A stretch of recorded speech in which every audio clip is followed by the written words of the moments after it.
searches for restaurants around only in New Zealand. So things like Thai food, coffee, beer. Third one is desserts, and then fast food.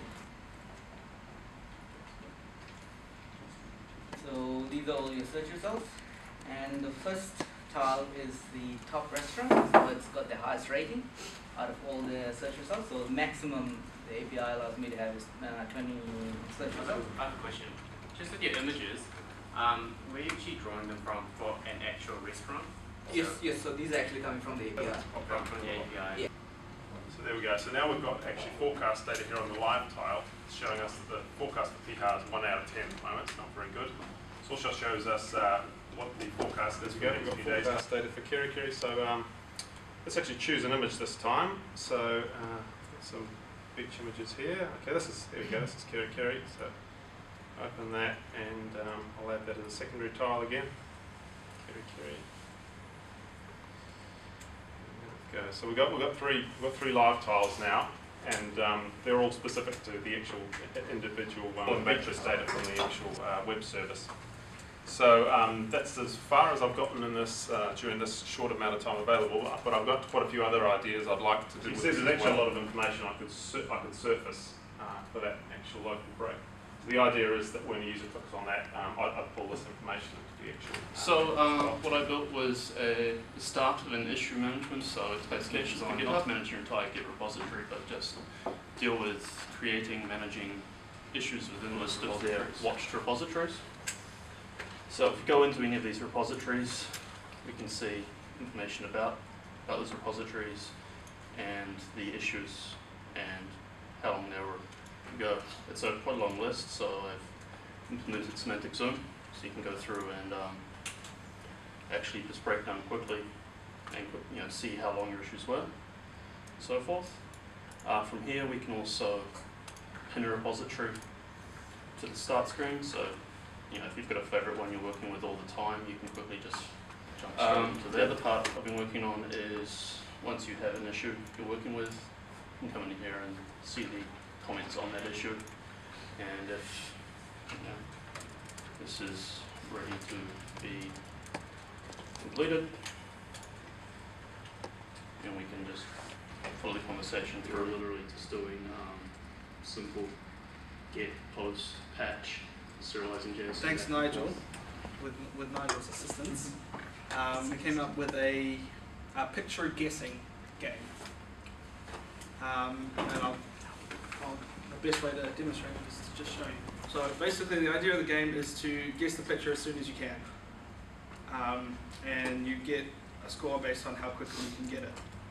So, and it slowly reveals until there are no points. I still reckon it's a cigarette butt inside a water fountain. But what we did do is finish up the data model. Everything behind the scenes is ready to go. So it's just essentially is wiring up a front end to it. It is fill out with our pins on it. And here is our job card, and as you see, the resolution looks very wonderful. But this is actually coming from our data source. All the data is in there. And essentially, what this is for job management for essentially plumbers, tilers. Bringing back the content from your Android phone and the text messages from down here, and the colours are based on when you got it. So that one's in the last couple of hours. It's not there for you. Find out who's talking to you about boats and this kind of thing. For its unsocial use, theoretically could be used to back up emails for company, text messages for companies.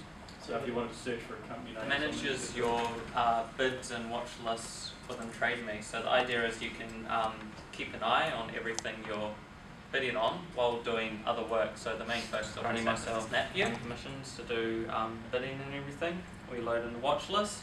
So this is everything that I have currently on my watch list. There's 3 states. Either I haven't placed a bid on it yet, I'm just watching it, I'm bidding and I'm losing, or I'm bidding and I'm in the lead. Currently on the sandbox, the bidding is actually broken, so you can't bid on the website, and the API also returns a generic 500 error.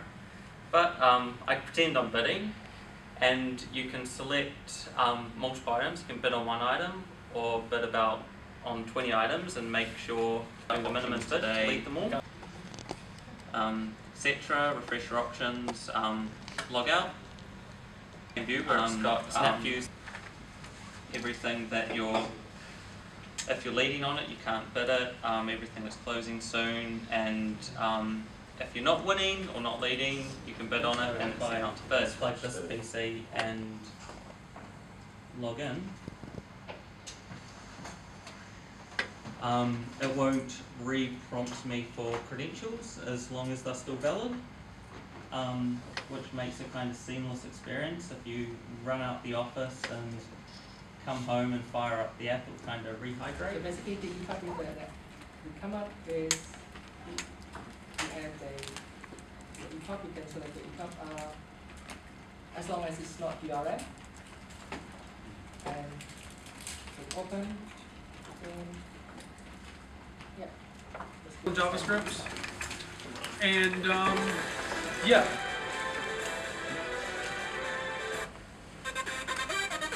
So yeah. So enemies come out.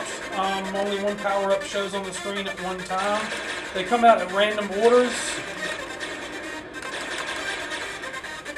Different power-ups do different things. I feel like they gave me 2 shots. Track score. I don't have any animations on for when something happens to the ship. But my health starts with armor. Now the health goes down. So it changes colors as it goes. There was no problems at all. In fact, there was a few other things like all the DOM work I did. I used the YUI library just because it was just so much easier, and yeah, everything just worked and worked spectacularly. And that was all done on a canvas element, because originally it was using the DOM as well, and it got quite slow when a lot of characters came on. But yeah, it was once I switched everything over to canvas, it was just a lot faster. So there's still a lot of things I'd like to do to it, build up different stages. But yeah, it was really pleasing to develop.